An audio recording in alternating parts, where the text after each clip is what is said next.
It's Power Hour LSU.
Let's freaking go. So, Lane Kiffin gave us an update on Sam Leavitt, the quarterback of the LSU Tigers. He will be able to participate some in spring football, 7-on-7 in particular. Might not get involved in the full team drills. But to me, the most chilling thing that Lane had to say today is that LSU did a lot of the recruiting for some of the big high school players. And before we get into Lane Kiffin's remarks, we're going to play his whole press conference just for you today. I want to say that he's right about that. Yeah, a lot of the Sam Levitts and the Jordan Seatons, that is due to LSU being very aggressive bidders, and obviously Lane Kiffin going the extra mile, which he'll talk about, to go fly back to go get a Jordan Seaton. And, of course, Sam Leavitt, a lot of you know that story. Lane flies to Atlanta to convince Seaton to come after the visit, and then Sam Leavitt, after his LSU visit, Lane goes and visits him in Knoxville. So it was interesting because you go back to Brian Kelly's most important recruiting class back in 2022. It was LSU that did a lot of the signing to get a guy like Will Campbell, to get a guy like Walker Howard, who didn't work out, but to get a guy like Emory Jones to still sign with LSU. But what makes this one even more impressive is that LSU didn't have a position coach, which Lane will discuss coming up in today's show. So pretty much like we did with this introductory press conference, this is the first Lane Kiffin press conference and real media availability since the opening day presser 2 months ago.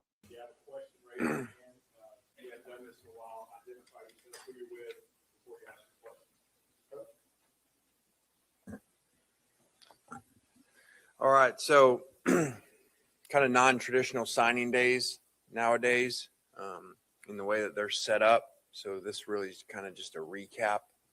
Have not spoke to you guys in a long time, and at the end open up questions about things that have happened over the last couple months.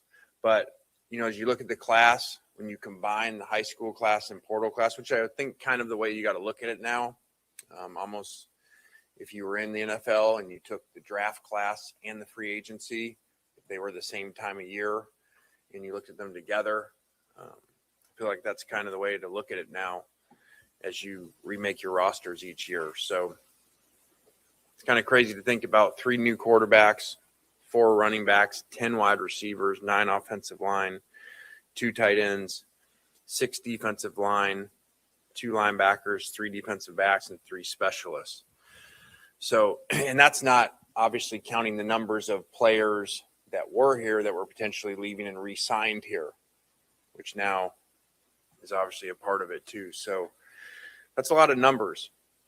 And I do think that our staff did a really good job in a very challenging situation.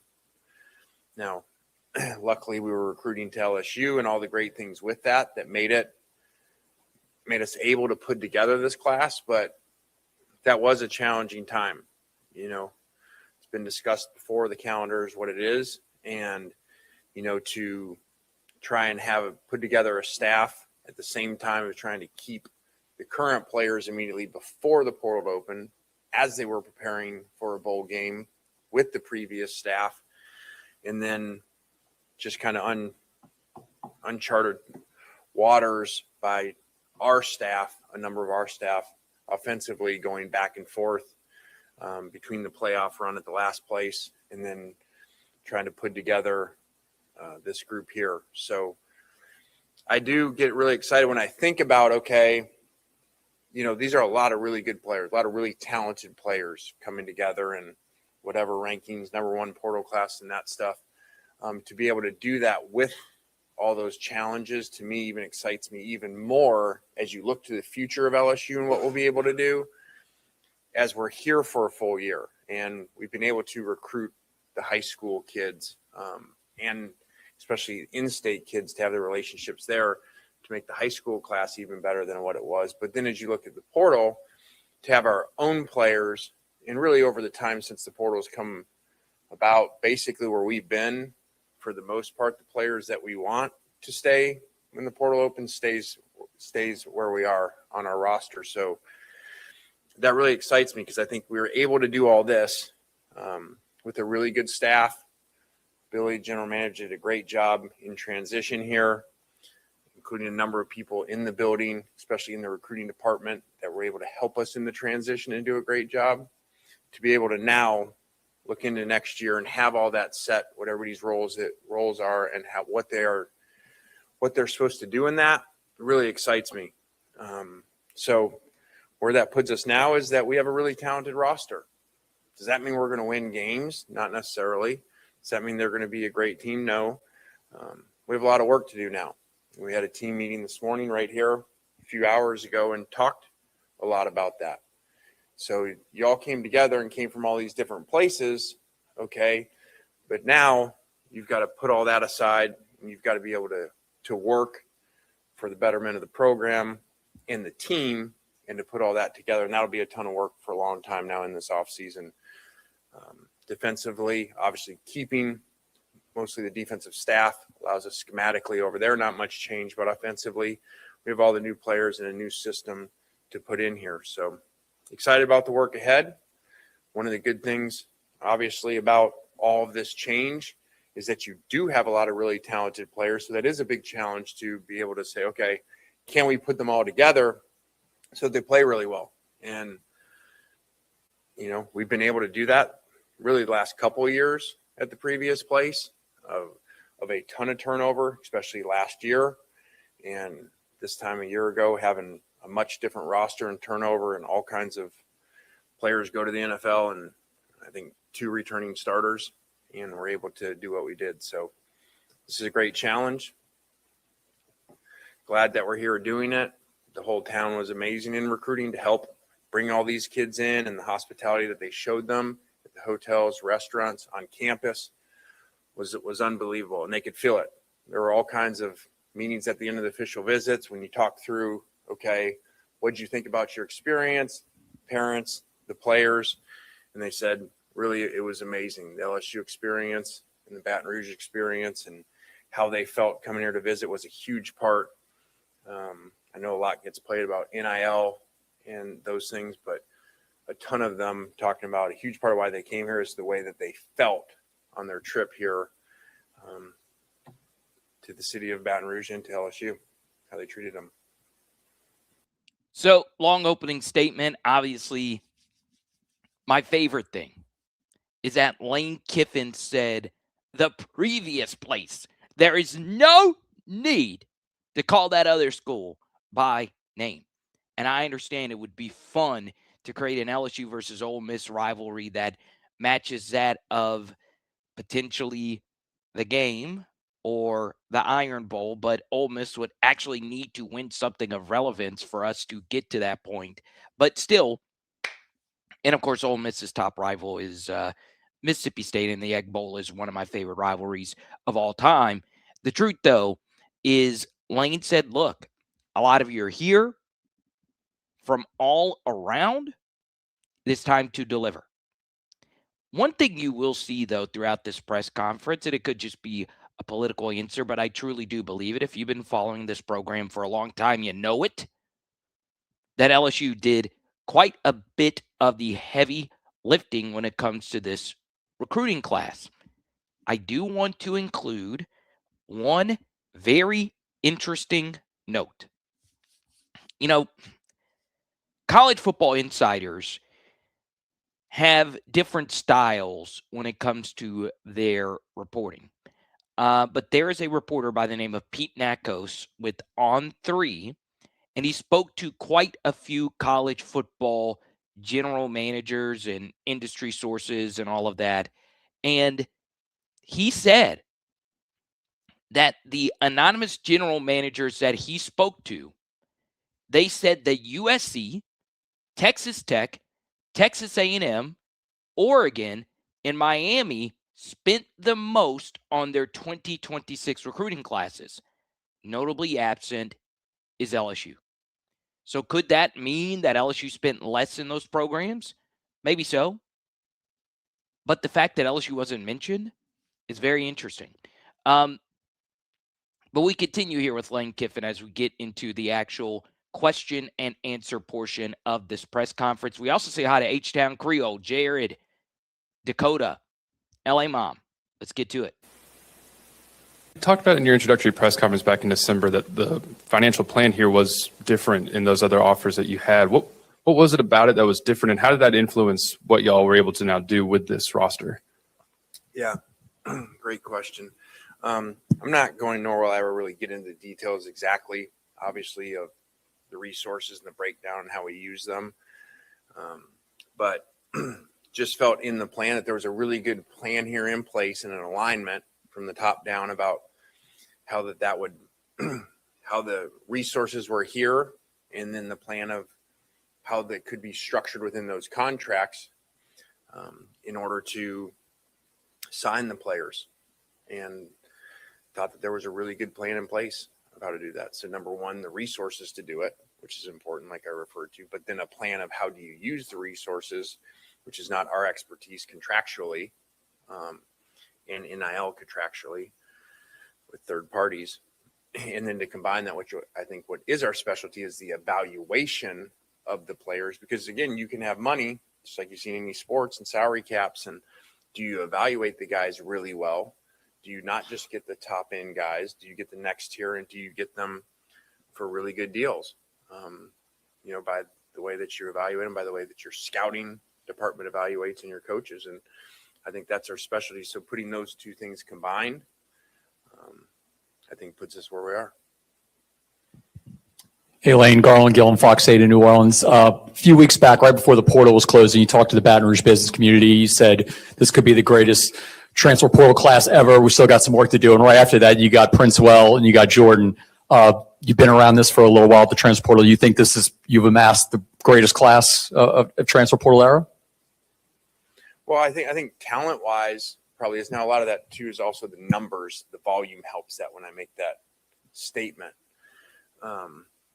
which I think over time in general volume's gone up because as the system has happened and has evolved, all right, it's really created a system that makes players go in. And like I said in the beginning when it was first created, at least now there's only one window.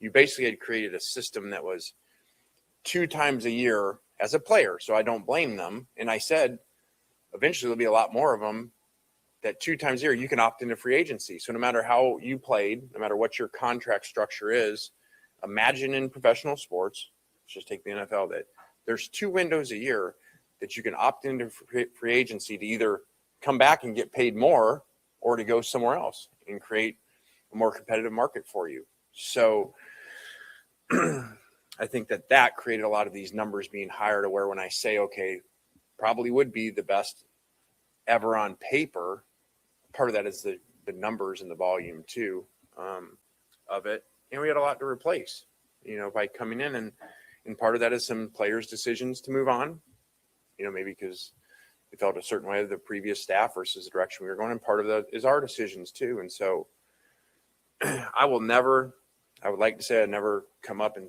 say anything about the last staff and how they do things, because it doesn't mean our way is better or worse. It's just different, and every people's different. So in those evaluations, usually come in and make a lot of changes.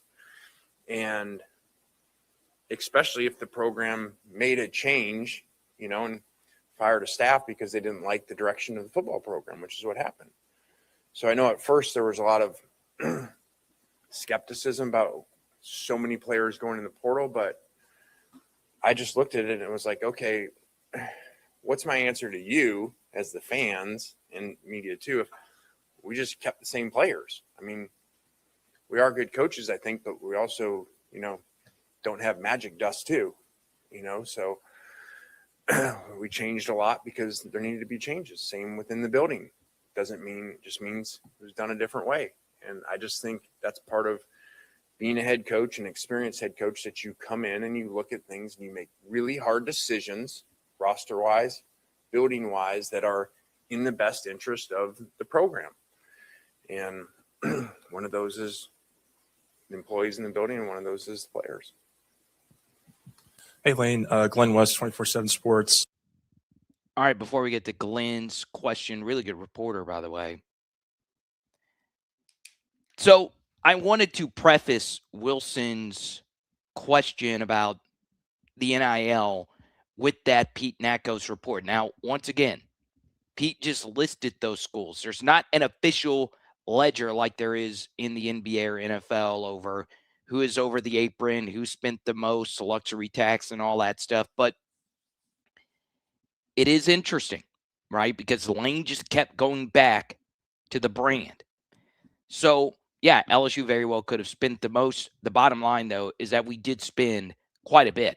We're probably no lower than the top 10 in terms of spenders of this transfer portal cycle, which is why I have been very cautious in saying, hey, we spent X amount for Y player. It's important to understand that we just don't know. Now, you could hear, but unless you actually see the contracts, you don't know. The thing that I found to be fascinating about the second question is Lane did say, hey, fireworks, transfer portal class. You see the thumbnail image of this video. Best transfer portal class ever. It's important to not compare this class to a class even 3 or 4 years ago. Brand new staff and an unlimited amount of signatures that you could bring in has changed the entire recruiting dynamic. Think about it this way. Today was National Signing Day. And in this extended 30-ish minute press conference, there wasn't a single mention of the players that actually indeed signed today. It was Adrian Lamb, a JUCO transfer offensive lineman, and Jackson Williams, who just started playing football a few years ago. Archbishop Shaw, I have a really good friend that is a college basketball player. I'm actually calling his game tonight. Shout out to the X-Man, Xavier Myers. But it's important to point out that we aren't even talking about the signatures today. One thing that I found to be very fascinating, though, about that Lane Kiffin diatribe, and we've heard him talk about the college football calendar. We spent a lot of time talking about his tweet on the subject. We don't have to go any further on that. He did say, though, not directly, but indirectly, that he does like the singular winter transfer portal period. Now, I have discussed the pros and cons of a singular transfer portal period. I have. Lane is in favor, it sounds like, of the singular transfer portal period that we have right now to stay the same moving forward. And the point that Lane made is he doesn't want a kid to be able to have 2 free agencies in a matter of weeks. We've seen this play out. A pretty prominent Alabama player just recently did this. Obviously, it was a few seasons ago, and it was a big kerfuffle, if you will. So, once I hear him say that, I do tend to agree to prevent that from happening. It is good to have one singular transfer portal period. I would also say, thank the good heavens that this was not in place for our team last year, because we wouldn't have gotten A.J. Halsey and we wouldn't have gotten Bernard Gooden, which were two key spring transfer portal signatures. Now, one more thing I would say about that, and Lane's going to get a question here in a second about Billy Glasscock, is when you only have one transfer portal period, you need to oversign. You need to sign players with an abundance of caution. And actually, that's not the right way to describe it. You need to be more aggressive in terms of signatures. And by abundance of caution, I'm meaning you need to get depth. You do. Because you don't know what's going to happen in spring practice. What if some of these guys that you signed against SEC competition, the stage is too big, he's not any good? That could happen. So when you see that LSU has 9 transfer portal offensive linemen signed, what if you pull up Adrian Lamb's tape? I've not really been able to watch him at all. And he's not really that good, which, by the way, I don't know if Lamb is good or not. I would like to think that he is. So what? You have 8 other offensive linemen you could go to. You should sign volume. You heard Lane mention that a few times. Take a few more swings while also taking big swings on players at premium positions. Who are the 3 biggest swings of this portal cycle? Well, it was the 3 premium positions in the NFL: left tackle, quarterback, pass rusher. We continue here with Lane Kiffin. A couple pieces here to this question, but just, you guys are very aggressive in going out and getting Sam Leavitt to be the quarterback here. Just what spoke to you about his game and what you like about his game? Maybe give us a little bit of an update on kind of his injury timeline and when you can maybe expect to get him back on the field. And then just the opportunity that maybe that sets up for guys like Husan and Landon Clark you also brought in this spring. Yeah, I think maybe the quarterback room as any position, if not the most, as you looked at it, a lot of change had to happen there, and there weren't many numbers at all. I think maybe there was one when we got here. And so really pleased about what we were able to do there, because, again, like I talked about, I think a huge key is, how do you put together the whole roster in this world that's in outlet? There's a salary that's involved. And so I think one of the mistakes that's been made over time is people focus so top heavy that they go get these top players, but then they don't really do a good job of necessarily having really good evaluations of the 2s and the 3s that make your program better by how you practice, but also eventually play at times. I think the previous place you're at, there's a really good quarterback story that wasn't even there this time a year ago. And then our evaluation process of always grinding, always trying to find players, find a quarterback that, doesn't come until the summer in the second window. And that story is what it is. So that's why, as you look at this, I thought this was really critical what we did here, the quarterback position. Sam will be able to throw some and participate in 7-on-7 stuff in the spring, probably not the team stuff. And so I think it was, regardless, we would have done what we did, but it's also imperative to get quarterbacks, because that's going to be a lot of how your spring ball goes, which is your first time of your team feeling an offense. And our offense is very much pushed and driven by the quarterback because of the tempo piece of it. So the other 2 guys, very talented players. And I think that's really, maybe as anywhere, the thing I'm most proud of from our GM to our personnel to our coaches department, of being able to do that at the quarterback position, of 3 guys that I think are really talented, different styles of players. And so for them, and it says a lot about them to come to the same place. But nowadays, a lot of guys don't want to do that. They want to go to where, okay, I'm guaranteed I'm going to start. And so I think it says a lot about their competitiveness. Hey, Coach. Jacques Doucet, WAP TV here in Baton Rouge. You've talked a little bit about it, but have you ever faced a spring or something like this before, like you said, 60 new players, 13 new coaches, the timing of the offense. How important will spring football be to you in getting this thing going? Yeah, I don't know the exact numbers, but a year ago we did something similar and lost a lot of players to the draft and the quarterback. And so I think this new era has kind of made us do this a little bit more than normal. But I think it's exciting. I think it's challenging,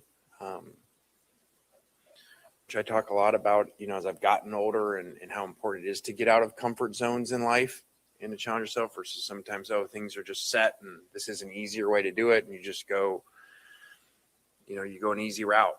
This was not an easy route, making this choice and this decision to come here and uncomfortable in some ways. And I really like that because I think it forces me to grow, forces our staff that they could have just stayed where they were and been very comfortable. And so I get excited about that. Just like the team meeting today and coming in here and not really knowing the people like we did. And first time for them interacting and choosing their 2-on-2 basketball team and stuff like this. It's neat to redo things like that over after, 6 years of what I think was a really cool and neat run. Yeah, Ron Higgins, Shreveport. 2-on-2 basketball. I like it. As many of you know, I'm a hoop head. Anthony Davis traded again today. How about that to the Wizards? But I've always enjoyed the basketball thing. Speaking of, did you know Jaden Daniels plays basketball as part of his football warm-up? But yeah, it's one thing that Lane did publicly that I liked a lot in this presser is he really challenged his assistants. You'll hear him say a little bit later, hey, I'm not paying you for what you've done. I'm paying you, or I hired you to do something for LSU. What you've done doesn't matter. The quarterback thing was interesting. We led the show with this. Sam Leavitt will participate in spring football in a limited capacity. Now, there are pros and cons to this, and we'll go through those really quickly. The first big pro is you're going to get both of your quarterbacks that are backups a lot of reps. So Hassan Longstreet is the more coveted of the two, 5-star, very young in his career, going into year 2 of his career. Landon Clark, going into year 3 of his career, has actually played a full season of snaps. And look, there's probably not that much of a gap between the two of them, maybe outside of what they potentially got paid. You guys know I'm not big on talking actual player numbers, but the bottom line is we probably need a good chunk of reps to determine who is the QB2 and who is the QB3. Another pro is that you're not rushing Sam into things. If he is hurt and you made such a big investment, have him just do 7-on-7 where there is no rush. There is no chance of a lineman rolling up on your ankle or anything like that. The only injury you can have on 7-on-7 is an arm one. So, for me, I do like that Sam is going to be involved. Now, we get into the most important thing that Lane Kiffin said about the quarterbacks to me, outside of the status of Sam and him being able to be involved some with spring. It is the tempo. So Longstreet comes from Lincoln Riley. They play at a good tempo, so he is somewhat used to it. Landon Clark, same thing at Elon. I don't think they played as fast, but he did play a lot of snaps. It shouldn't really be that big of a deal. And then, of course, Sam Leavitt. I should go look up their full pace numbers because I'm sure it changed from Scattaboo to Tyson, where 2 years ago they were more of a run-based offense with Cam Scattaboo. This year they had another good running back in Raleek Brown, and Jordan Tyson, of course, was their wide receiver. But I don't know if they played at a pace close to Ole Miss. I doubt that they probably did. But when watching Leavitt, we did a full breakdown of the Texas Tech game, did a full breakdown of the TCU game. Those were, to me, his two best games of this past year versus two really respectable opponents. And you saw the promise. Now, the thing for Sam, and this is big because in the Ole Miss offense, you are going to run more plays, is we need to see more out of Sam on the basic things, right? The play-to-play, easy check down, throw into the flats. Let's just take what the defense gives us. That's going to be key. So, to me, obviously, it was a good question about the quarterbacks and what they have moving forward. We continue here with Lane Kiffin. For both your journal, you signed more people in this transfer class than you ever did at Ole Miss. Is that by design, or is it because you have more resources? You can go after more people. You have more money to work with. Well, I think the number thing was a lot because you have the coaching change. And I think as you study around the country, but the SEC, there was huge numbers where a coaching change happened because kids kind of want to go in the portal. And the more reasons you can give them to go in, and a coaching change is a really big one, kids want to go in. Gets attention, puts them in an open market. So, yeah, the resources, I know definitely helped. I wouldn't say that necessarily because the number of them, but the ability to, and it's not just resources when you talk about the financial resources. It's, to me, the resources of they come on a visit and they walk in to Tiger Stadium and it's LSU and they see all the great players that have played here before and they see the magnitude of the place. And I know I said it, now it's like floating around here, but as they come to visit, they say the same thing. Like a lot of times in that Sunday meeting, that final meeting that you have with them, what'd you like? They're like, it's just different. It's a different feeling when you come here. And that's not the financial piece. It's just LSU. And they go down and, they walk through the cafeteria here and the student athletes, and you feel like you're in an Olympic training site because you just look at it. Here's the best baseball players in the world and the best, women's basketball players.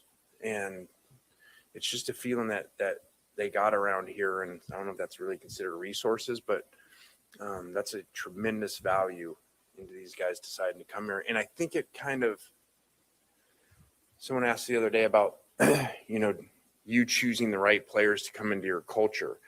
I think when they come to visit us, they feel what our culture is and they feel how demanding that we are on them. And so I think they choose us. And so I think when you put us in the way that we coach and think and talk to them, which is a little bit different, and you put us at LSU, now the ones that, like these quarterbacks that are choosing to come here, I know they're really competitive, or else they don't come because I got to go do it at LSU and I got to go do it where I'm not going to be guaranteed anything. I'm going to come in, I'm going to sit in that team room, and it doesn't matter where I'm from. It doesn't matter how many stars I have, and it doesn't matter what my salary is. The best players are going to play, and they know that. So it's kind of long-winded, but I think that all filters into the resources and the combination of resources, our staff, and then LSU. Coach Mike Scarborough at Tiger Bait. Can you talk about Billy Glasscock, the job he does for you, how vital he is to you, and also how are you received on all your visits to Louisiana high schools in the last few weeks?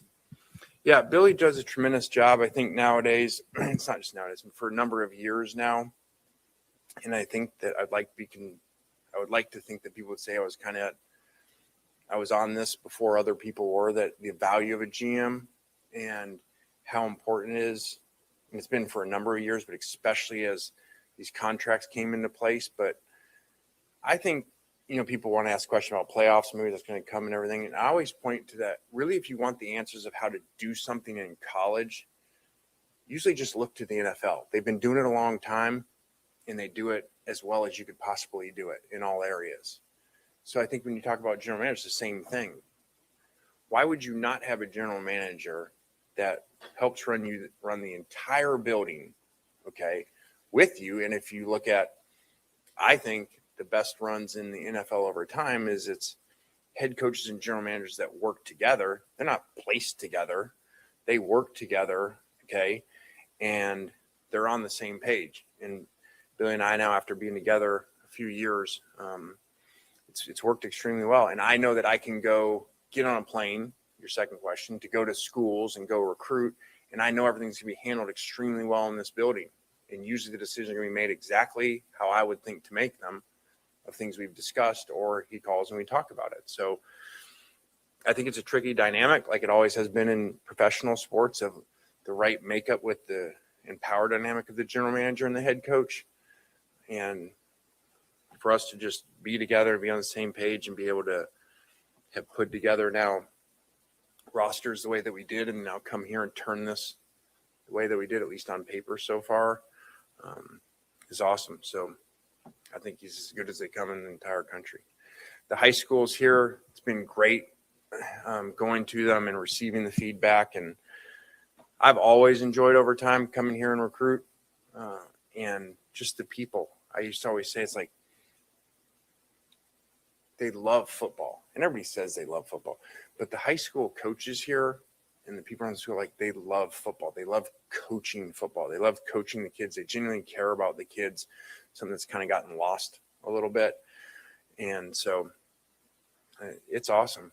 And I'd love to sign a lot of Louisiana kids. Got a long meeting this week about that, and about finding not the guys that are just on these lists that people put out and all these things, is with all the stars, but to go find, because I know over time that there's always been great players here that aren't highly recruited.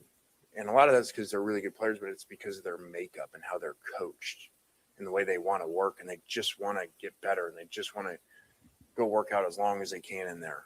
And so it's been awesome being around. Hey, Lane, Michael Cobble. All right. That might have been the most important part of all of it. All right, so two parts to it. I'll start with the high school thing. You know, it's interesting. Lane made all these stops, and he included North Louisiana into it. I love that he went to Ruston. Obviously, Ahmad Hudson's there. Big priority piece to tight end. But it is interesting that Lane also included the Louisiana factor of under-recruited kids in this state. And he also said, I'm not just going to go by what the recruiting services actually say. So I will say, I spoke to someone involved with NIL at a big P4 school. And it's not LSU, by the way. Another school in the SEC. And he does say that there are some people that want just stars. And obviously boosters, they love stars. It's not everything.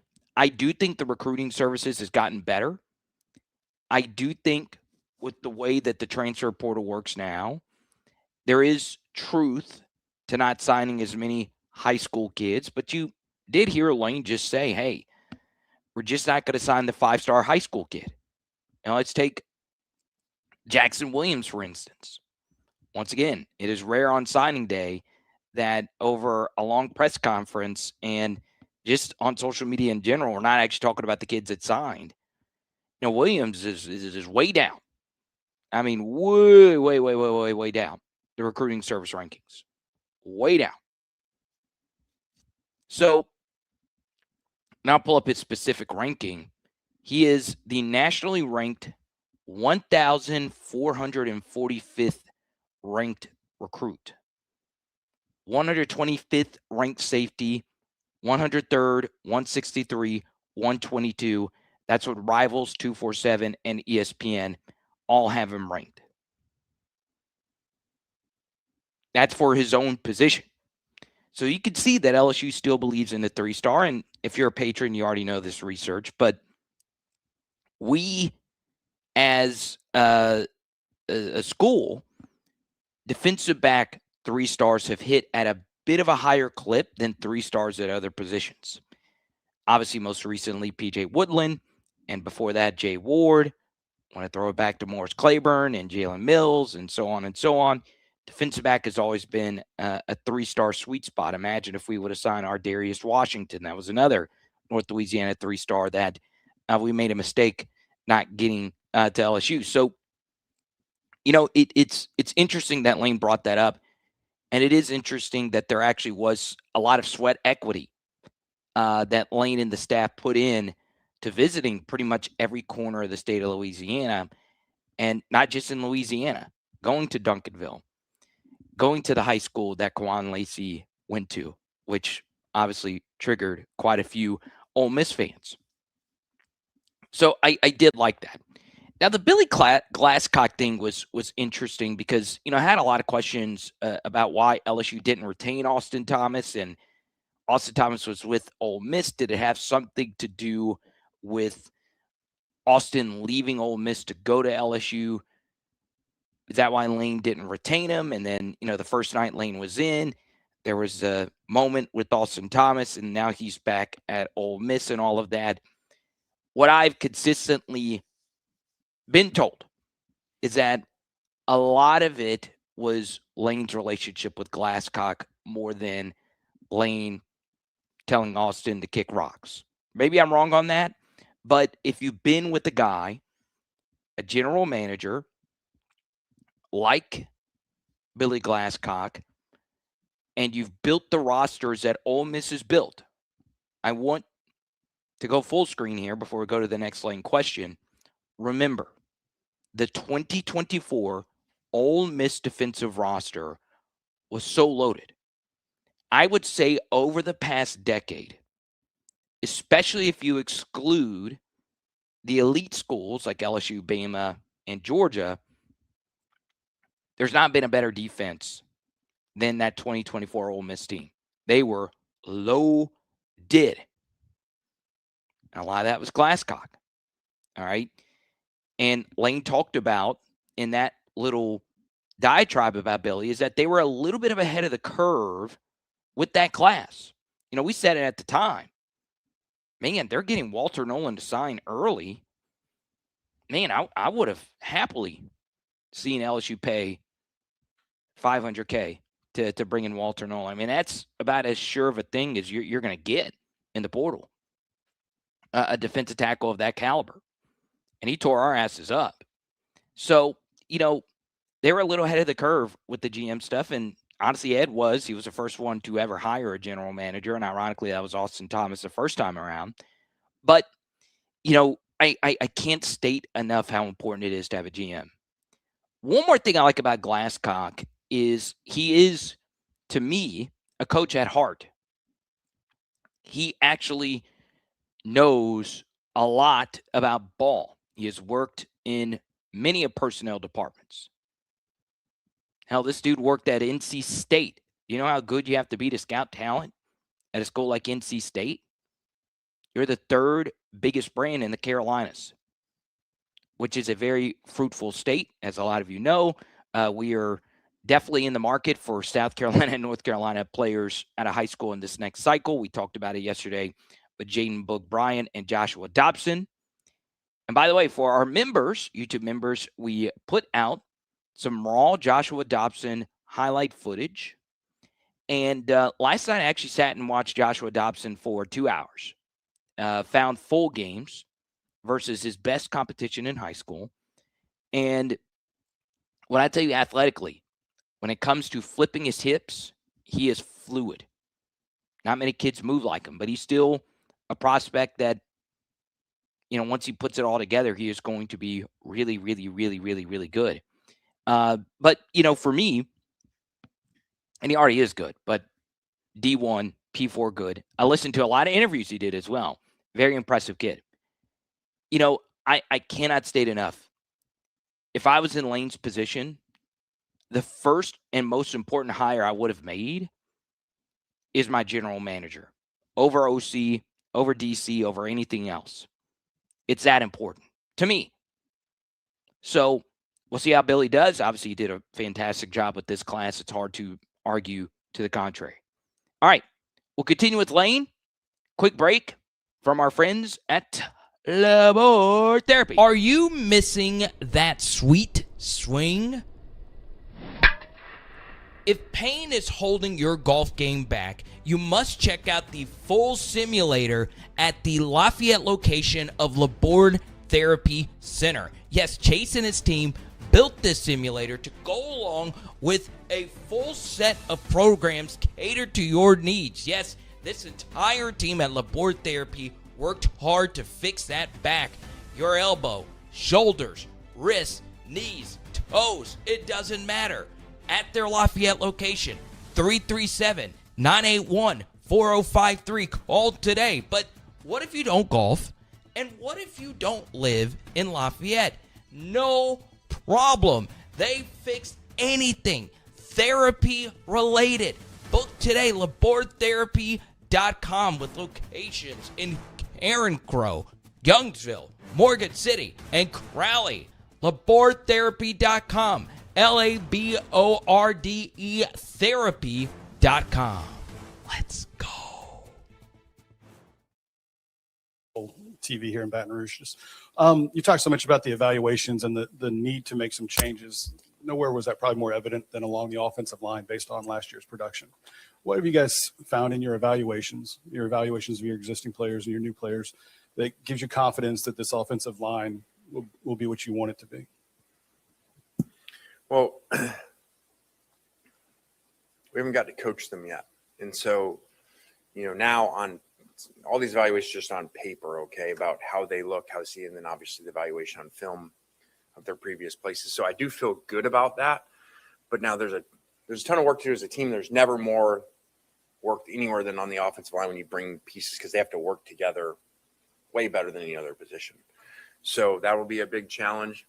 We've got some great line coaches that we've put together. Being able to bring James Craig back also is really neat for a place that he's done such an amazing job at before. And so that'll be a big key, is how do these guys develop, coming from all over the country to come together to play together. Hey, Coach, Shea Dixon with On Three Rivals. I've got two questions, so you can be brief if you want to. Back in December, when you got here, you had about 72 hours. Lamar Brown and Richard Anderson thought about just not signing and waiting until February, and then sort of overnight said that they had talked to you and Billy Glasscock and both changed their mind. Can you shed light on that? And did you know Corey Barber was this top 3 receiver in the country, 5-star, that he's kind of skyrocketed after being committed to you at Ole Miss? Yeah, I did think about that. Can you imagine having to wait to sign those 2 guys till today? It would have been a long wait. So, that was a big emphasis right away, was the relationship with them, and then also getting them in that first period instead of trying to hold through all of this. Guys, to me, that, I get some credit for that when people are like, oh, Lane Kiffin signed the number 1 player in the country. Okay, LSU signed him.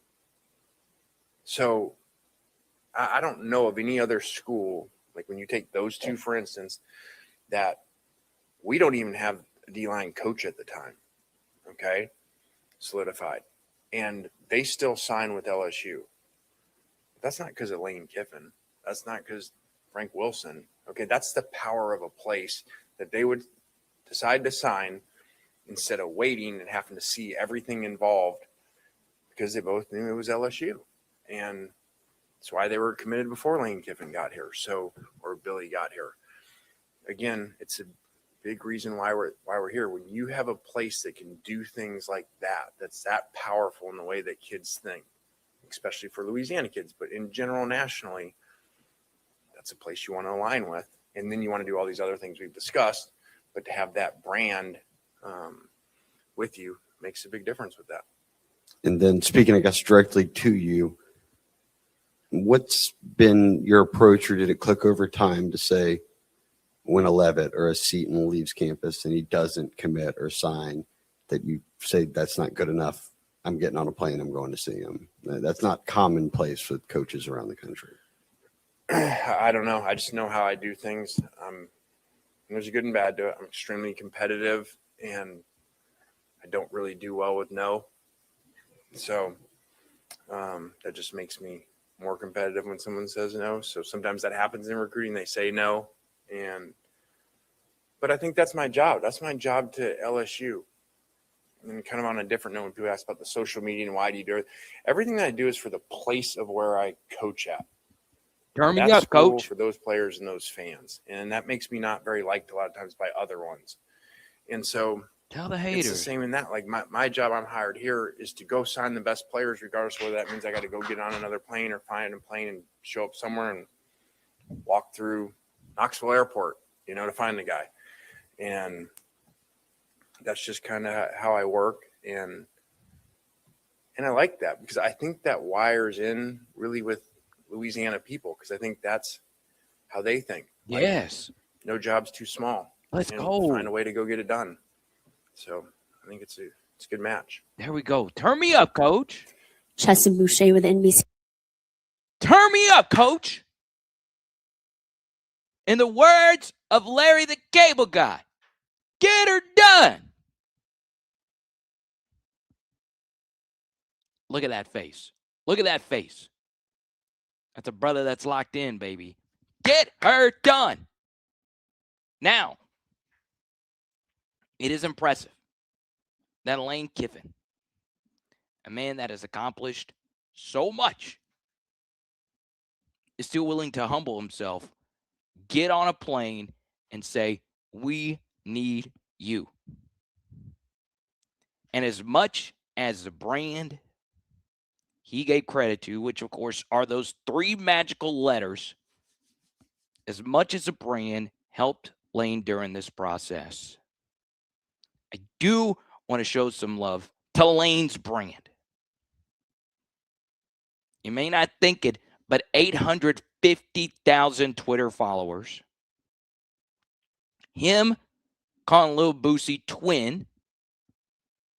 By the way, there was some handsome, young, dashing YouTuber who put out an image that led to Lane calling Boosie twin. Won't say who. But the fact that that man is willing to do whatever it takes for you to go out there and get the best players. That extra flight. That extra 2 flights to go get these 2 players is big. The Lane brand is something. Now, here's the thing. It is cool that Lane has shouted out the world-class facilities. And he said it was kind of like the Olympic Village when you go eat and you see Flaugier there and you see Haley Bryant over here. It's fascinating to see all these world-class athletes all in one place. And obviously Haley Bryant's a coach now, but you get the point. You see Monster Milam there. Whatever. But Lane's brand is something. It is amazing how many players have gone to Ole Miss when there wasn't a clear shot of him playing. We've talked about that quite a bit. So Lane humbly said throughout this press conference, hey, it wasn't me. But I'm saying a good bit of this was him. It was. It was. People want to play with the fun offense. People want to play up-tempo style. People want fireworks. Good stuff. Turn me up, Coach. That was probably my favorite part of the whole press conference. So now we get to Chessa Boosh with her question. C33 here in Baton Rouge. You talked about the roster turnover, but it seemed like for you prioritized keeping Blake Baker and Corey Raymond. What do they bring to the table for your coaching staff? Yeah, I think consistency. They played well. We'd played in the last 2 years on defense, and to see, even though maybe they weren't the greatest stats ever, but I look at things, I think, in the big picture and say, okay, well, for this year, you knew where the defense was 3 years ago. And so to see what Blake came in and was able to do in that first year of changing that, how dramatically that shifted, that's good coaching. And I thought it was important to keep him. I'd always liked him, always heard good things about him, even talked about hiring him somewhere else we were at and had conversations with him before. And Corey's, that's just a no-brainer. I mean, when you're able to recruit people to someone, Saban used to say this to me, even if they're older, I'm not saying Corey's older, but even if they're older, a coach, and they coach these certain players along the way, they become really easy to recruit to. And so Corey, you get a really unique combination because you have somebody you can recruit to that has had great players after great players after great players, but then somebody that also still recruits that way. It's a really good combination. So if I get in front of a corner, I get to say, hey, you get to go play for him. But then he recruits the same way that he did 20 years ago. And the reason why I keep signing great players, they want to come play for him. So that was an easy one. Hey, Coach, Jacob Vernon from the Vernon Verdict. Can you tell me a little bit about TJ Daugherty, the player you're getting with him, and the connection you guys had at Ole Miss? Yeah, I think TJ was really critical to me because, you know, when you come in, you want to bring coaches. You want to bring your strength coach, all right? Nick Savage came with us, does an amazing job with our kids. But in your locker room, too, if you can bring a player that understands your culture and is a alpha and a leader that you can bring with you for the locker room, much like in the NFL, you know, and he gets the Giants head job and they come from the Patriots and they got a middle linebacker that they've coached for a while that understands what they do. They want to bring them with them and sign them so that they're in their locker room. So with TJ, that was really important to not just get somebody that's been such a good player that have been with for 3 years, have gone through things with his personal stuff, mine, and just kind of growing together. And then you're able to bring them here was really great. And I just love his story. You know, when things happen to them, especially in his, and all the guy does is just continue to work, continue to develop as a player. He has a personal situation that's been brought up, especially in this chain, you know, him transferring gets re-brought up, and something that he was a victim of, and something that people don't talk about this part, that the person that did this to him is now in jail and is unable to do that to other people after doing it to a number of people. So I love that part of his story, that he just persevered through that. People try to continue to distract him and bring those things up. And he knew that. He knew in the transfer, I can stay and do the comfortable, easy thing and stay here. Nobody's going to re-bring up that story of what happened to me at Clemson. Or I can go do the challenging thing that will make me uncomfortable, that he believed was the best for him, and he did it. I think that says a lot about him. Hey, Coach, Glenn Gilbo. Yeah, it is interesting how many people have come for Daugherty.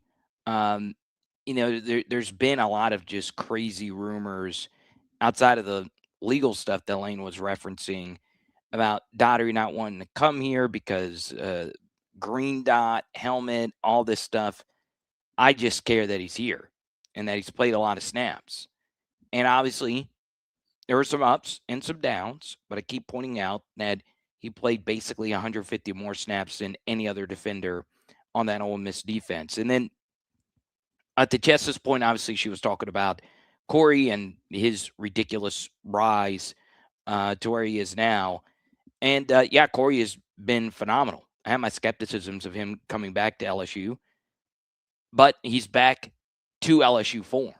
And he's been nothing short of incredible with obviously DJ Pickett and soon, hopefully, Joshua Dobson. And obviously, Blake Baker, big year for him. Got a nice raise, turned down Tulane.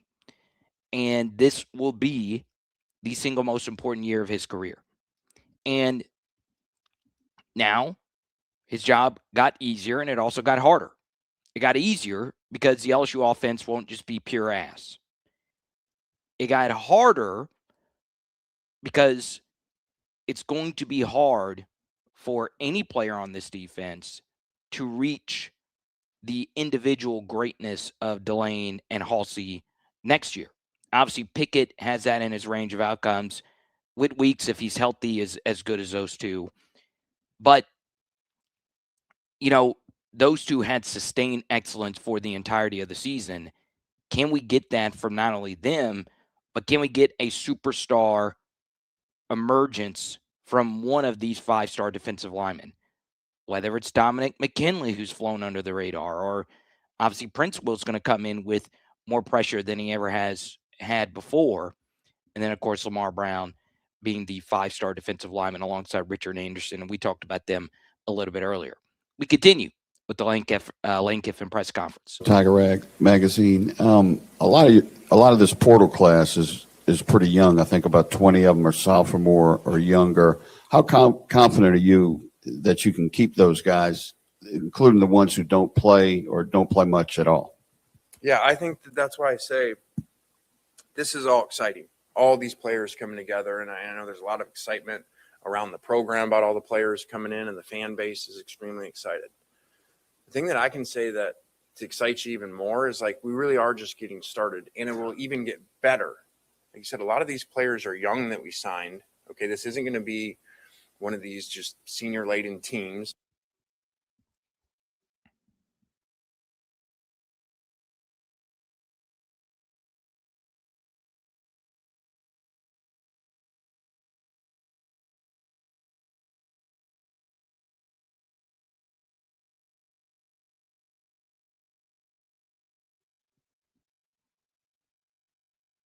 For the most part, when we were there at the last place, there were really good players, and they didn't go in the portal. And almost all of the ones that we wanted to keep stayed with us. So all at the league has to be even get better.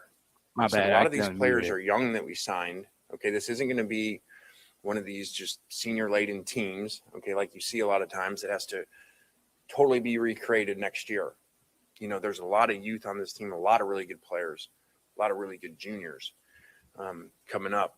And so I'm not concerned about keeping them because I know what happens when we get into a program and we start coaching them, we start the relationships with them. And if you look at over the years, for the most part, when we were there at the last place, there were really good players, and they didn't go in the portal. And almost all of the ones that we wanted to keep stayed with us. So I know that'll be the case here with even more resources to keep them. So I'm excited about that. This year will be great, extremely challenging, and so much excitement about it, and getting to the season and the home games and everything. But as you look past that, to know that they're young players, and that we'll even have our systems in place to evaluate even better and recruit even better with a year together. Coach, since they hired you, LSU has said they've got 31,000 new season ticket requests. Their sponsorship is way up. Are you sensing this excitement all around you as you go to work, and is it propelling you a little bit as you do your job? I don't know if it propels me. I do sense it a lot. Where you go, people tell me that stuff, and we've been out a lot around the community in different restaurants, different places and things. And so, which has been awesome here. This is I didn't take the job because I knew a lot about the town. Okay. I didn't know much at all. I took the job because of the football program. That's just been a plus to realize, like, the city, that there's so much to do, so many places to go, so many different things that's been awesome to kind of combine that with our work life here and then have that also. And I've just really felt that through the whole thing, and know how much that I feel that. Now, I also remind our guys, okay, that's great, but we have a lot of work to do with this. That excitement and everything is because we're here, because of these players that we signed. Okay, but that goes away real quick when the scoreboard doesn't go right. So, but I love that. I do think that it adds to that competitiveness in me that, okay, everyone's so excited, so I would be doing it anyway. I would do the same job no matter what my salary was, no matter what fan base were like that. That's just what I do. But it is exciting to know, and to maybe to motivate others to say, okay, hey, all of these people are so excited. Now let's put this product together, and now think about the excitement when we have all this and we're winning on top of it. Lane, Corey Diaz with the Daily Advertiser. I'm not sure if you and your staff could expect to sign the number of players that you did, but going into it, and now that you've come out, do you feel like what the expectation was, you guys exceeded it, you met it? I guess where do you feel you guys landed? Yeah, I tell our guys, man, it's a production business. Tell our players that, tell our coaches that. And these coaches are paid a lot of money to come here, okay, and they need to produce.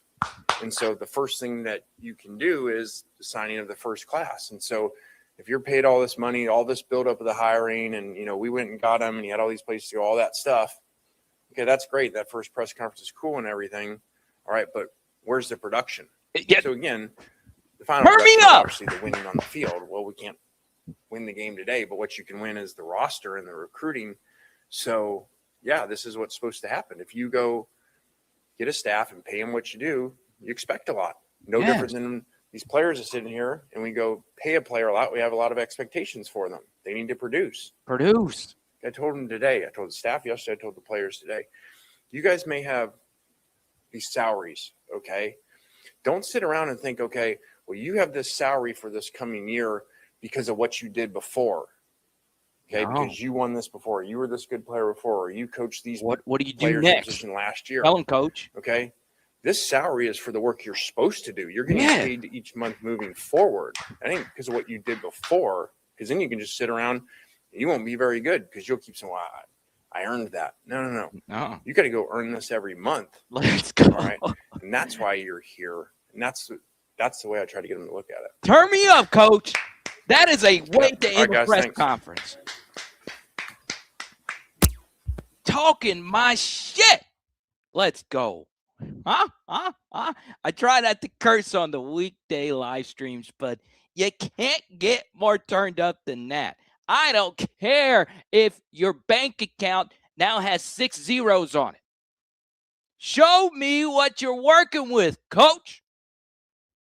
Show me what you're working with. He said, I don't care what you did at the last spot. I don't. It's time to produce. It's not what you did last year. What can you do for me right now? And guess what, fans? It's okay if you had that mentality. What have you done for me lately? I freaking love it. Turn me up. Spot the ball. Put the damn ball down. And trust me, I'm going to be hashtag just different with this new staff. But turn me up. God, dog. Oh, man. I am so excited. They better televise these 2-on-2 matches. My teammate would be Jordan freaking Seaton. He is 6'12". I'm just throwing alleys to number 77. He could be Shaq, and I could be, well, I'm not going to be Kobe. I'll be Muggsy Bogues. It's the only NBA player I'm taller than. But look, it's just different now. Show me what you're working with. That's all I want to know. What are you working with? I do want to shout out all our new members. Our members have actually gone up. See, we're at 77. Goal is to get to 100, hopefully by the end of February. So there you go. But basically, if you're just now joining us, I'm going to give you the TLDR of today's press conference. What we led with today is that Sam Leavitt, to me, this is the single most newsworthy thing.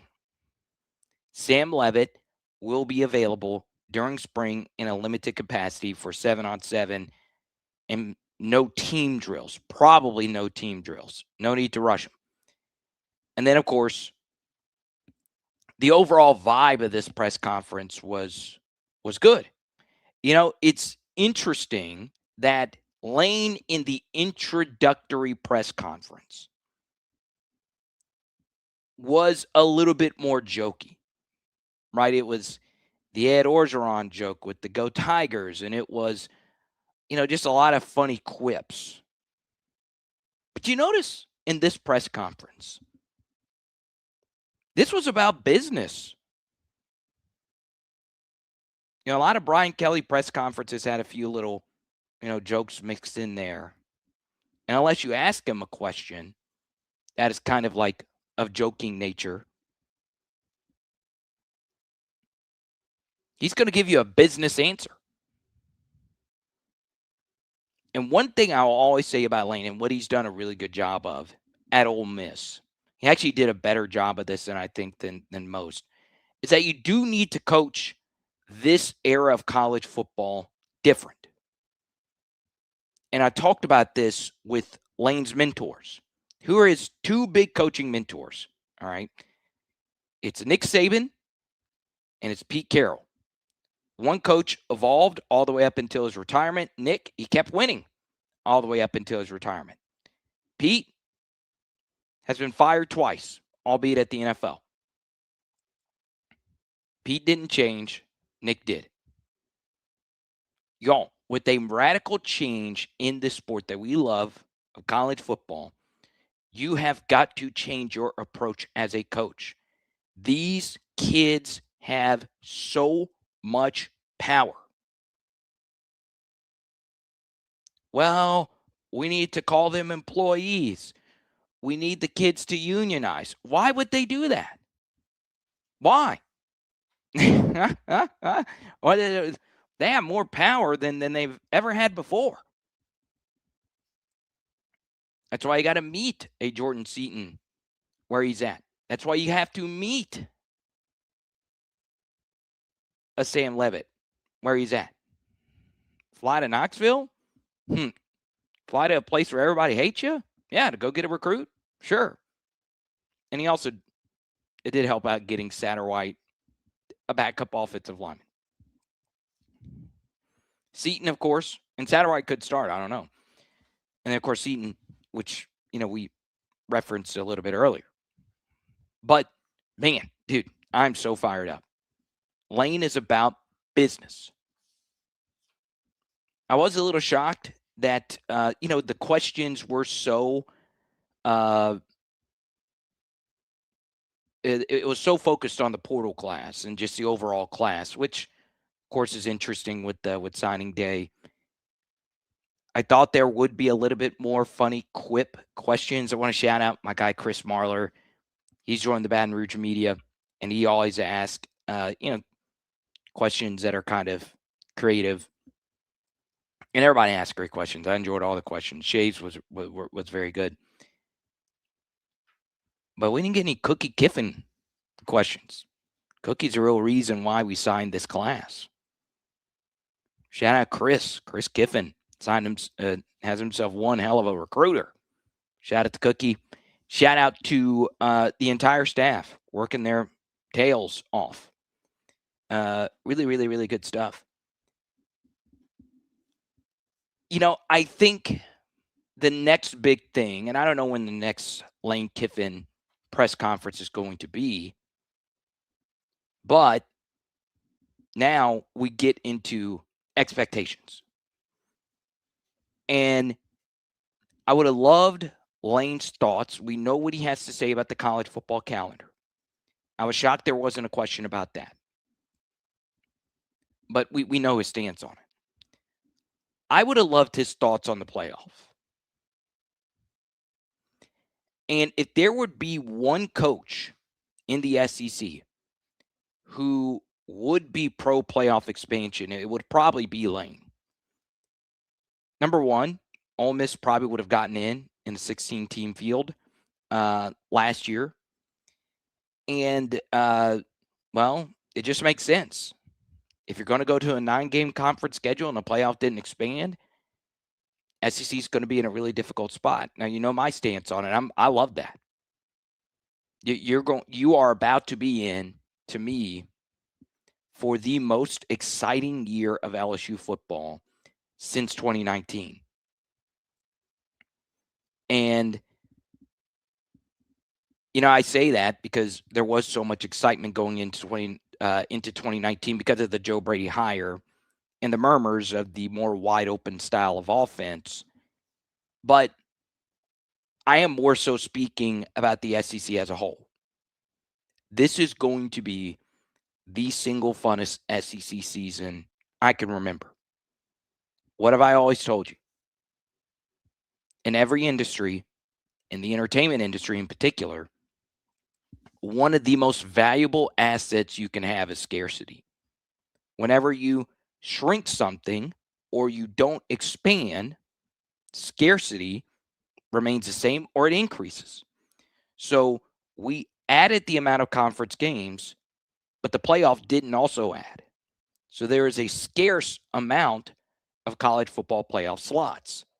right? So, I love that. I do. Even though it hurts LSU in a major way. Could hurt Ole Miss. Could hurt whichever SEC team is going to be, team number 5, if you will. I would think 4 SEC teams are going to get in.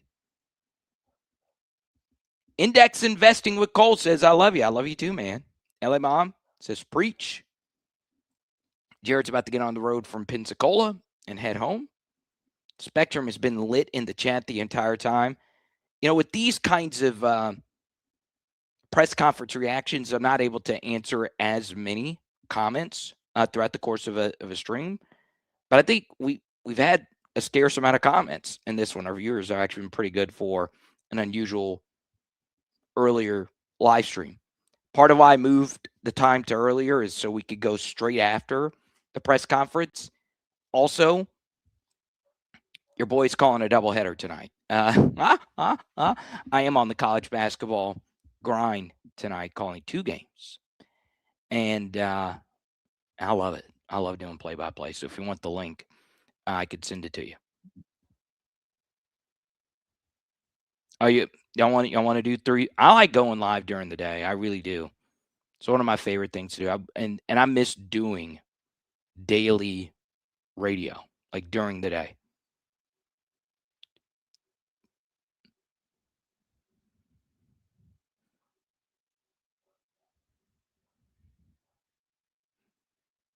All right. We're not going to do a what did Lane tweet today, because a lot of what he tweeted today, actually, we'll go ahead and just put it up there. Why not? Because it's a lot of rehashing of everything we broke down. So, yeah, we'll go ahead and do it. What did Lane Kiffin tweet today?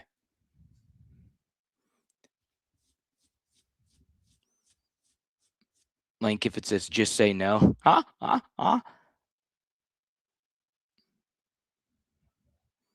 Dave Portnoy might be the worst athlete I've ever seen in my life. I mean, he's 50 or whatever the hell he is.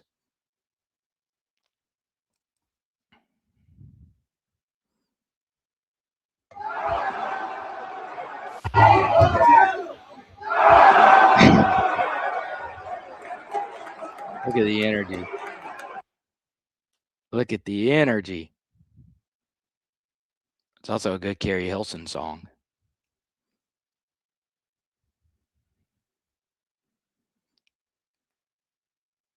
LSU baseball, LSU women's basketball, love it.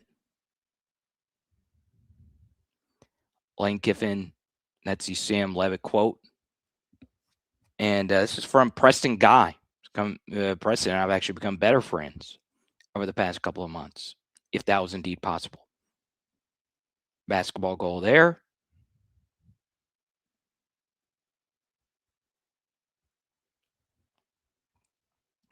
Lane sharing some life advice here. When you get there, and once you solve them, there's a whole new set right behind them. You got to enjoy the moments between the problems. Otherwise, problems is all you'll have. You know, it's funny, I don't recall that philosophy when you were climbing inside of a whiskey bottle after filing a missing persons report on my mother. I didn't know it then. You take a long, hard look at me.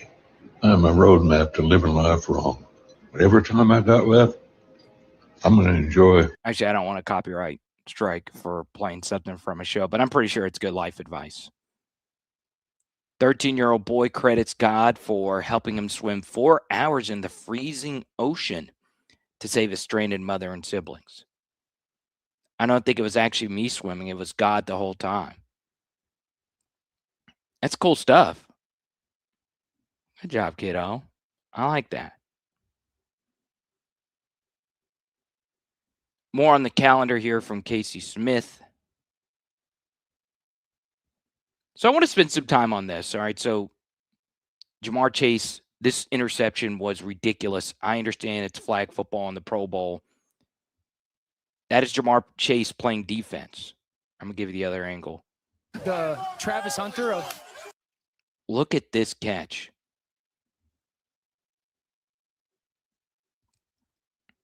Look at this. Oh, that's ridiculous. I will say it once, and I'll say it again. Lane Kiffin, Jamar Chase might be the best football player I've ever watched. Like, I'm serious. I really do think he would have been an all-world safety. He is just so smart, so athletic, and obviously, still made the Pro Bowl, All-Pro, all that stuff without Joey B for the most of the season. Pretty ridiculous. 60 players signed. 60. 43 transfers, 17 high schools. And I'm friends with CJ. It's fascinating because you go back to the old days where you can only sign 25. I love this new era so much. I really, really, really do. Unlimited signees. It's crazy. You can just build a brand new team. It is official. Jackson Williams,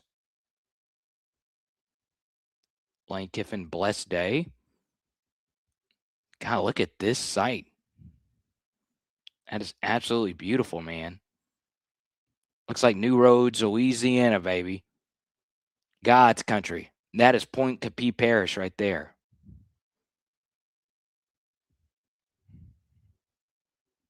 Let's go LSU football. I've never eaten at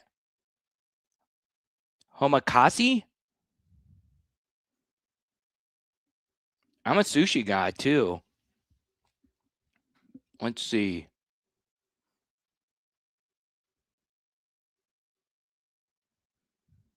What am I going with here? Probably a little bit of snow crab.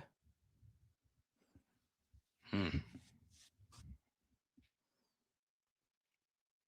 there you go. That is what Lane tweeted today.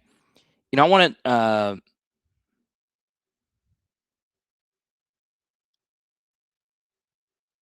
to talk about eligibility. So, what's interesting about college eligibility? We talked about scarcity a minute ago.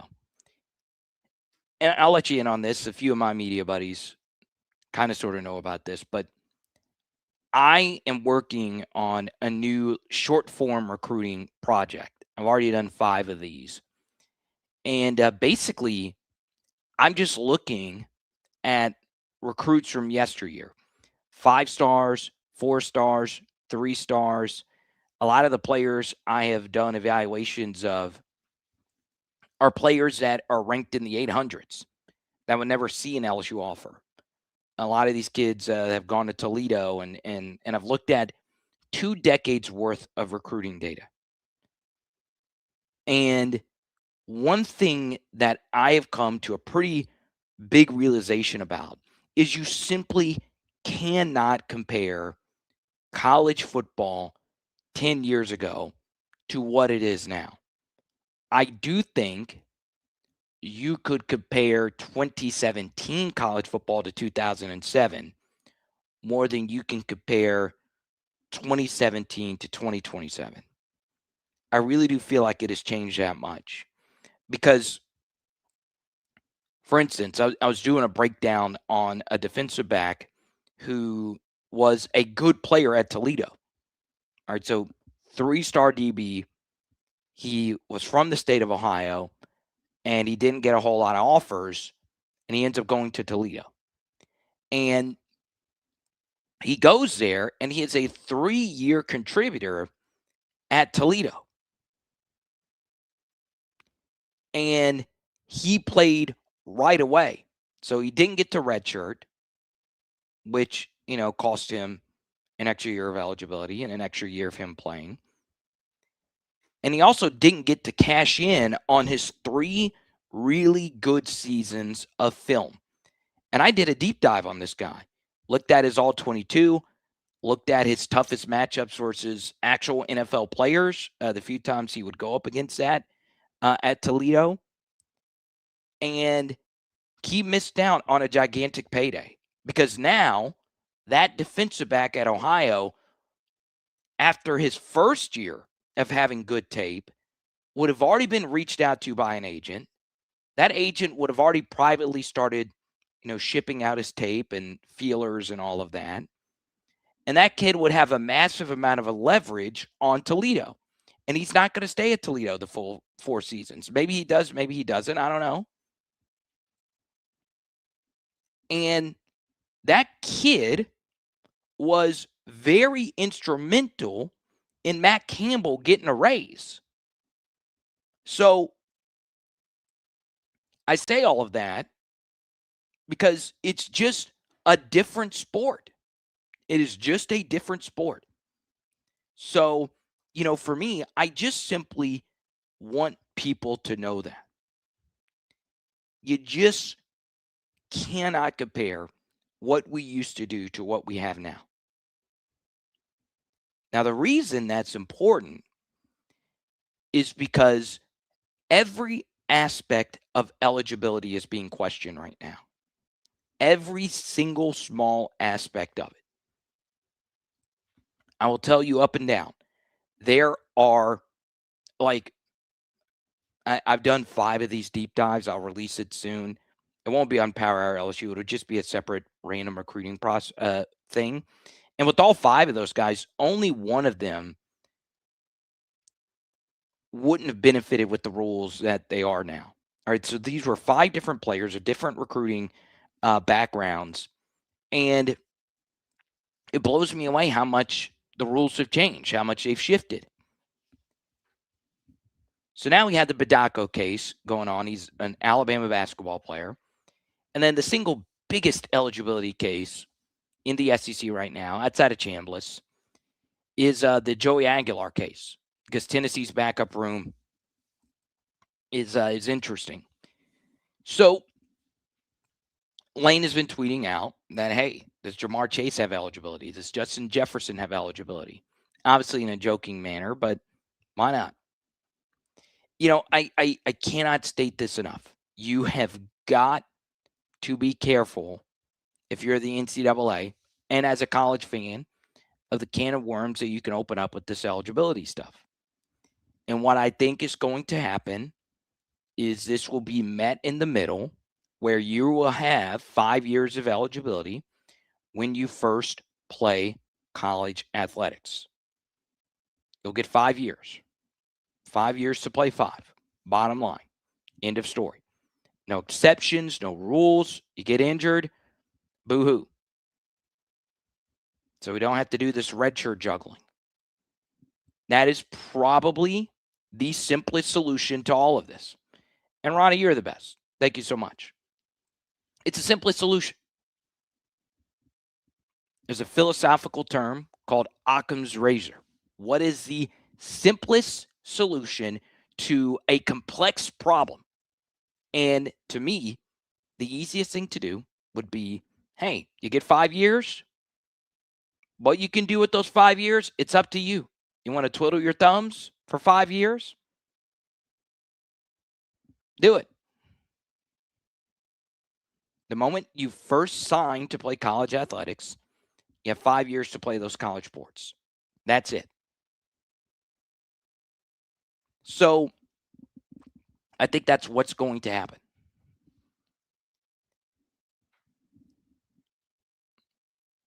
But now we have kids that sign an NBA deal. Now they're back. Could this come to college football? I think it can. But, I do wonder. All right. So I was thinking about a player who this could have applied to. Malachi Dupree. So Malachi Dupree played 3 years of collegiate eligibility, made an early jump to the NFL, 7th round pick by the Packers. And Malachi Dupree was a good player at LSU. He was a can't-miss 5-star recruit. Didn't have a big season, but his quarterback was Brandon Harris. He did have back-to-back seasons with 40 catches, which is really good considering the offensive environment. And he was a part of that Leonard Fournette class, and he was a hit. I wouldn't have called him a bust. Some people call him a bust because there was so much hype around him. This would have been a player that it would have made sense for everyone involved that he can come back and play a year and Badako this and play his final year of eligibility. And there's probably cases of this for a lot of different guys that made that jump to the NFL. I just strongly believe that we need to be careful with what makes college football great, which is scarcity. And I will say there are quite a few college athletes that played in yesteryear that have animosity for how things are now. And I think you're seeing that unfold, in particular in Alabama. And I'm not singling out Alabama because they're Bama, but Alabama's had this pretty bad. So there is a feud going on with the Alabama Crimson Tide players, and they aren't happy with the current state of affairs. And I get that. But they are basically calling out like current players, hey, the Alabama standard's not being met. And the current players are like, F that, we want a playoff game. We beat all these ranked teams. And it was a good year for Alabama. But I do think a lot of these former players that played 2 games as true freshmen, and that counted as a year of eligibility, I do think that they're pissed that the system is so much in favor of now. One I spoke to that played at LSU said he doesn't have animosity, but he's like, wow, it's a completely different thing. It is amazing how much easier college players have it. And I do want to share the good and bad side of it. So the good thing about the old way is when you sign with the school, you've really got to try to make it work, because in the old days, you would have to sit out a full season and not play. Couldn't instantly be eligible. I think the last prominent LSU player that really had to do that, there's 2. There's Thaddeus Moss and Braden Fiocco on the 2019 team. So, those things happen. Sit out a full year and whatever. But there were a lot of kids that didn't want to do that and sit out the full year and it count against your eligibility. So it's a strange thing. It's a strange dichotomy, if you will. And I do think it's a good and bad thing, because I used to live at in a place on LSU's campus called WCA, and a lot of athletes used to live in WCA. And there was one I became friends with who told me that he felt like LSU, it was down between LSU and another school. And he always felt like he made the bad decision to go to LSU. It wasn't where he needed to be. And he said, Carter, the crippling indecision was what really bothered him. Because every school has great facilities. So he said, hey, I was always struggling with that in the back of my mind. And he didn't hate LSU. It's just, you're always wondering, man, it could have been better for me over there. Now with the portal, if you don't like it and you don't think it was a good fit, you're out. It's crazy.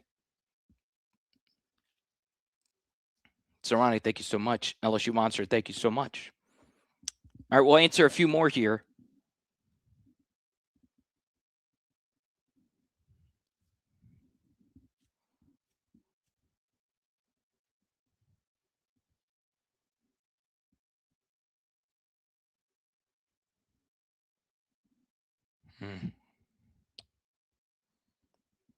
I've just upped my training.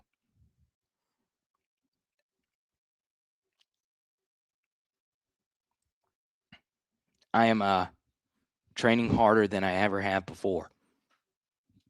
My gym facility has this thing called a pendulum squat. If you've ever done a pendulum squat, it's so much better for you, especially if you are in your mid-30s, to do a pendulum squat than a back squat. And the pendulum squat sucks way worse than a back squat. It sucks way worse. You feel your body do things it's never been done before. Like, it's nuts. It is nuts. And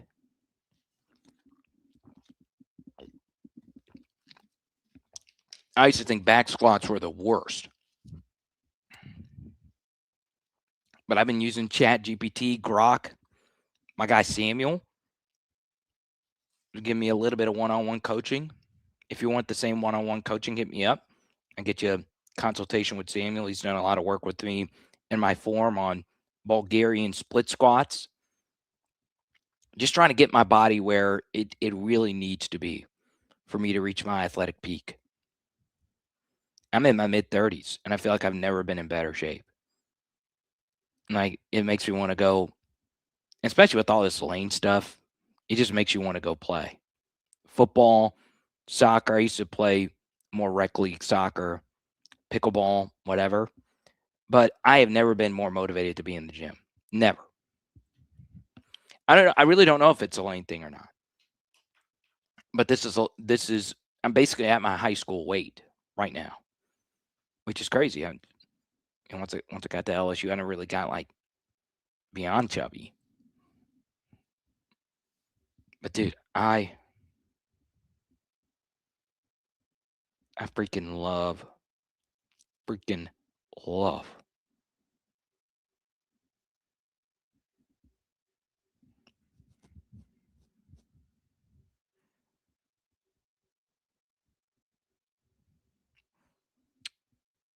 Freaking love this workout, man. Hold on, let me see this. All right, y'all. That'll do it for me. Big thanks to all our top super chatters today, Mr. Jordan Addison and Mr. Ronnie. Appreciate your generosity. Lane Train continues to move. Now, if you're a YouTube member, go check out all that extra footage of Joshua Dobson that we have posted. We're going to be posting more film studies on Joshua upcoming. And we'll talk to you soon, okay? It is Power Hour LSU. Boom. So I want to issue an apology because a few of you posted about this on Twitter. You sent me a DM for happy anniversary. True story. So my wife on Monday came to my office and said, "Hey, are you excited about our anniversary tomorrow?" And I was like, eh. But whenever the wife says, "Hey, tomorrow's anniversary," you're like, "Oh, it's our anniversary. Okay, yeah, I trust you on that."